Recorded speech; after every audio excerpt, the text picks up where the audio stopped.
Assalamualaikum warahmatullahi wabarakatuh. Kembali lagi di kelas Pak Ansari. Mari belajar IPS karena IPS itu menyenangkan. Baik, kali ini ayo kita bahas tentang persiapan kemerdekaan negara Indonesia pada saat pendudukan negara Jepang. Seperti yang kalian semua tahu bahwa setiap tanggal 17 Agustus hari apapun itu kita melakukan upacara bendera. Nah, kamu pernah berpikir tidak? Kenapa harus upacara? Ternyata upacara yang kita lakukan sebenarnya sebagai bentuk rasa syukur dan juga terima kasih kita terhadap para pahlawan yang telah memperjuangkan bangsa kita dahulu pada masa penjajahan. Mari kita runutkan. Pertama kita bahas masa kemerdekaan 1945 sampai 1950, persiapan kemerdekaan Indonesia. Pada akhir tahun 1944, pemerintahan Jepang diguncang serangan dahsyat oleh sekutu pada masa Perang Dunia Kedua. Dan yang menyerang mereka pun tidak main-main, yaitu negara adidaya Amerika Serikat. Nah, yang membuat Jepang luluh lantah adalah serangan udara yang diluncurkan yang menjatuhkan bom atom di dua lokasi berbeda, yaitu di Hiroshima dan juga di Nagasaki. Kepanikan yang terjadi membuat pemerintah Jepang melakukan manuver politik berupa pemberian janji kemerdekaan kepada Indonesia yang saat itu dijajah dengan tujuan menarik simpati dan bantuan. Bendera merah putih pun sudah diperbolehkan untuk dikibarkan di negara Indonesia, namun tetap harus bersanding dengan bendera Jepang. Nah, sebagai tindak lanjut ke janji mereka dan bentuk keseriusan Jepang terhadap janji kemerdekaan tersebut, pemerintah Jepang membentuk organisasi BPUPKI. Kepanjangannya itu Badan Penyelidik Usaha Persiapan Kemerdekaan Indonesia. Nah, pada tanggal 1 Maret 1945, pemerintah Jepang itu mengumumkan pembentukan BPUPKI ini.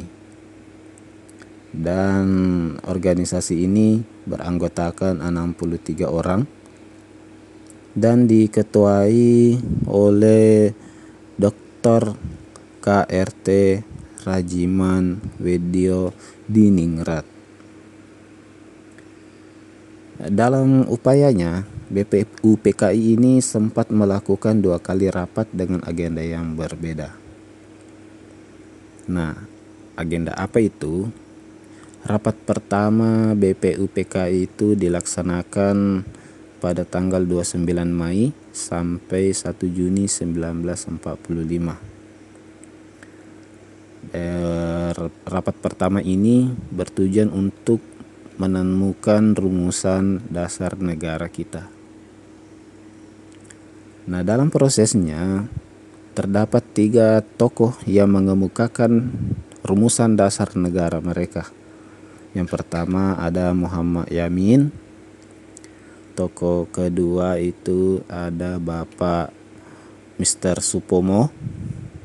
Dan tokoh terakhir yang merumuskan dasar negara Indonesia itu calon presiden pertama, yaitu Insinyur Soekarno. Dasar negara yang bagaimana yang mereka usulkan? Muhammad Yamin mengusulkan dasar negara berupa peri kebangsaan, peri kemanusiaan, peri ketuhanan, peri kerakyatan, dan kesejahteraan rakyat. Sedangkan Mr. Supomo, persatuan, kekeluargaan, keseimbangan lahir dan batin, musyawarah, dan keadilan rakyat. Sedangkan usulan Soekarno, kebangsaan Indonesia, internasionalisme atau perikemanusiaan, mufakat demokrasi, kesejahteraan sosial, dan ketuhanan yang Maha Esa. Nah, Karena usulan Soekarno ini pada tanggal 1 Juni 1945 ini dikenal dengan istilah Pancasila.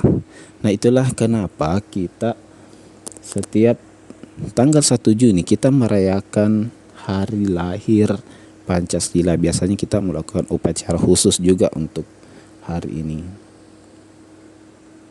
Namun pada rapat tersebut belum ada dasar negara yang mantap yang diterima.